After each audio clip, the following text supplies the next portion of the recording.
ఈరోజు వీడియోలో జనవరి మంత్కి సంబంధించి 2024లో కొన్ని కరెంట్ అఫైర్స్ బిట్స్ అయితే మనం చూద్దామండి. భూమిపై ఉండేటువంటి సాధారణ పగలు రాత్రి చక్రంతో పోలిస్తే అంతర్జాతీయ అంతరిక్ష కేంద్రంలో వ్యోమగాములు అనుభవించేటువంటి పగటి కాలం ఎంత ఉంటుంది?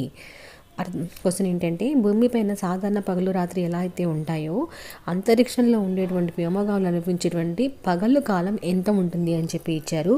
ఆప్షన్ ఏ వచ్చేసరికి 12 గంటలు, ఆప్షన్ బి 45 నిమిషాలు, ఆప్షన్ సి 1 గంట, ఆప్షన్ డి 3 గంటలు. సో కరెక్ట్ ఆన్సర్ ఏంటి అంటే ఆప్షన్ బి అండి, 45 మినిట్స్. నెక్స్ట్ క్వశ్చన్ వచ్చేసరికి వీసాట్ అంటే ఏంటి అంటే, వీసాట్ అంటే లాల్ బహదూర్ శాస్త్రి ఇన్స్టిట్యూట్ ఆఫ్ టెక్నాలజీలో వీసాట్గా పిలువబడేటువంటి నానో శాటిలైట్ అనమాట. ఈ నానో శాటిలైట్ని లాంచ్ చేసి ఇటీవల వార్తల్లోకి వచ్చినటువంటి నగరం ఏది అని చెప్పి ఇచ్చారు. Option A Bengaluru, option B Pune, option C Thiruvananthapuram, option D Mangaluru. So correct answer ఏంటి అంటే ఆప్షన్ సి అండి, తిరువనంతపురం అనేది answer. Next question, national youth festival 2024కి సంబంధించి వేదికగా ఉన్నటువంటి కేంద్ర యువజన వ్యవహారాలు మరియు క్రీడల మంత్రిత్వ శాఖ మహారాష్ట్రలో ఏ నగరాన్ని ఎంపిక చేసింది? దీని ఏంటి అంటే, కేంద్ర యువజన వ్యవహారాలు మరియు అలాగే క్రీడల మంత్రిత్వ శాఖ అనేది నేషనల్ యూత్ ఫెస్టివల్ కోసం ఏ నగరాన్ని ఎంపిక చేసింది అని చెప్పి ఇచ్చారు. Option A Nagpur, option B Mumbai, option C Nashik, option D Pune. So correct answer ఏంటి అంటే నాసిక్ని మహారాష్ట్ర అయితే ఎంపిక చేసింది.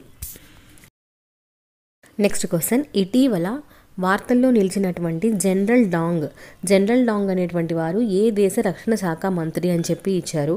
Option A China, option B Taiwan, option C దక్షిణ కొరియా, ఆప్షన్ డి ఉత్తర కొరియా. సో కరెక్ట్ ఆన్సర్ ఏంటి అంటే చైనా అండి. చైనాకి రక్షణ శాఖ మంత్రిగా జనరల్ డాంగ్ అనేటువంటి వారు నియమితులయ్యారు. నెక్స్ట్ క్వశ్చన్, సరాస్ మేళా అనే దాని గురించి అండి. సరాస్ మేళా అని మనం తరచుగా వింటూ ఉంటాము. సో తరచుగా నిర్వహించబడేటువంటి సరాస్ మేళా అనేటువంటి సంక్షిప్త నామంలో ఆర్ అంటే ఏం సూచిస్తుంది అని చెప్పి ఇచ్చారు. Option A remote, option B గ్రామీణ, ఆప్షన్ సి తిరోగమనం, ఆప్షన్ డి గుడి. సో ఆర్ అనేది ఏంటి అంటే రూరల్ అని సూచిస్తుందండి. రూరల్ అంటే ఇక్కడ ఆప్షన్ బి గ్రామీణ. సో దీని యొక్క ఫుల్ ఫామ్ ఏంటి అంటే sale articles of rural ordinance అని చెప్పి అంటారు. సో ఇక్కడ రూరల్ అంటే ఏంటి అంటే గ్రామీణ. ఇది దేనికి అంటే చేనేత కళాకారులని అభివృద్ధి చేయడం కోసం, చిన్న పరిశ్రమలను అభివృద్ధి చేయడం కోసం దీనిని అయితే నిర్వహిస్తూ ఉంటారు. సరాస్ మేళను అయితే నిర్వహిస్తూ ఉంటారు.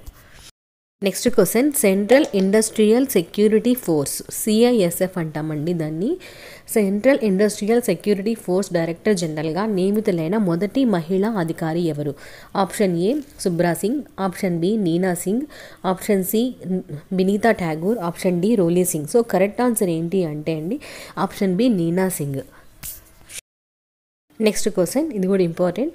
పశ్చిమ బెంగాల్ రాష్ట్ర గీతంగా ఇటీవల ప్రకటించిన బంగ్లార్ జల్ అనేటువంటి పాట రచయిత ఎవరు? Option A Rabindranath Tagore, option B Nazrul Islam, option C Nabha Gopal Mitra, option D Sarojini Naidu. So correct answer ఏంటి అంటే ఆప్షన్ ఏ రవీంద్రనాథ్ ఠాగూర్. ఈ పశ్చిమ బెంగాల్ రాష్ట్రీయ గీతాన్ని రాసింది ఎవరు అంటే రవీంద్రనాథ్ ఠాగూర్. నెక్స్ట్ క్వశ్చన్, సింహాసనాన్ని వదులుకుంటాను అని ఇటీవల ప్రకటించిన మార్గరెట్ ఏ దేశపు రాణి అని చెప్పి అడిగారు. Option A Sweden, option B Norway, option C Denmark, option D Netherlands. So correct answer ఏంటి అంటే ఆప్షన్ సి డెన్మార్క్ రాణి సింహాసనాన్ని వదులుకుంటాను అని చెప్పి ప్రకటించారు. నెక్స్ట్ క్వశ్చన్, వార్షిక వ్యాపార కార్యక్రమం అని దేనిని రష్యన్ దావోస్ అని పిలుస్తారు దాన్ని. అయితే ప్రతి సంవత్సరం రష్యాలో ఏ నగరంలో జరుగుతుంది ఇది అని చెప్పి అడిగారు. Option A Moscow, option B Leningrad, option C Sevastopol, option D Saint Petersburg. So correct answer ఏంటి అంటే option D Saint Petersburg. Next question, interoperable criminal justice ICJS అనమాట. దీని short cut. Interoperable criminal justice system ప్లాట్ఫామ్లో ఎంట్రీలను record చేయడంలో ఏ రాష్ట్రం స్థిరంగా మొదటి స్థానంలో ఉంది? Option A Tamil Nadu, option B Rajasthan, option C Uttar Pradesh, option D Madhya Pradesh. So correct answer ఏంటి అంటే ఆప్షన్ సి అండి, ఉత్తరప్రదేశ్. ఎవ్రీడే వీడియోస్ అయితే అప్లోడ్ అవుతూ ఉన్నాయి. Please like, share, subscribe Telugu aspirants zone channel. Maximum అన్ని సబ్జెక్ట్స్ గురించి అయితే ఇందులో క్వశ్చన్స్ అయితే అప్లోడ్ చేసి చేయబడుతున్నాయి. ఫాలో అవుతూ ఉండండి.